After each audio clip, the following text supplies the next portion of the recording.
शहजादकोट के करीब वाक़े नेवाई गांव हाकिम शाह से लेकर बट्टी हकड़ा तक महित इलाके में रोड की हालत बहुत खस्ता है।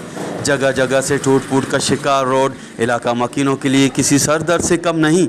इलाका मकीनों की दर्द और परेशानियों से बेखबर मुंतखब नुमाइंदों की खामोशी भी किसी सर दर्द के बराबर है। तमाम घणी जेको आहे ॾुखियाई आहिनि। रोड में पुलियूं दुलियूं भॻल आहिनि, झोंप झाका आहिनि। हितां खां वठी बुठी अकड़ा ताईं अञा हितां अॻिते केतिरा ई ॻोठ आहिनि, उन्हनि खे ॾाढी तकलीफ़ आहे। जेको आहे रोड भॻल आहे, महिरबानी करे जेको आहे रोड असांखे ठाहे ॾिनो वञे। जीअं त असांजो जे रोड आहे उहो रोड में एॾो असां तकलीफ़ थिया आहियूं। 5 साल जेके बि अचनि था वोट वठण जे लाइ चवनि था रोड असां तव्हांखे ठाराए ॾियूं था। गुज़ारिश आहे चेयरमैन साहिब खे त महिरबानी करे असांजो रोड ठाराइनि।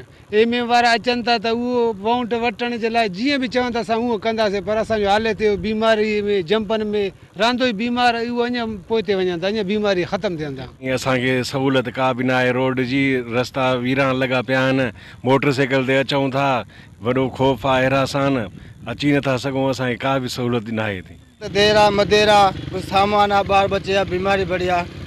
जंहिंमें विच में कई ॻोठनि अबड़ा आहिनि, आदमान आहिनि, मंगसी आहिनि, हेॾो ड्रिबा आहिनि, कई ॻोठनि का सहूलियत न आहे दग जी। असांजी हुकूमत खे इहा अपील आहे सफ़ा न बि असांखे रोड त ॾिनो वञे न, जो असांखे बीमारी बड़ी में अवेरे सवेरे खां शहर वञण खां सहूलियत खपे। इलाका मकीनों को वश न्यूज़ से बात करते हुए मजीद कहना था कि रोड की हालत बहुत ख़राब है।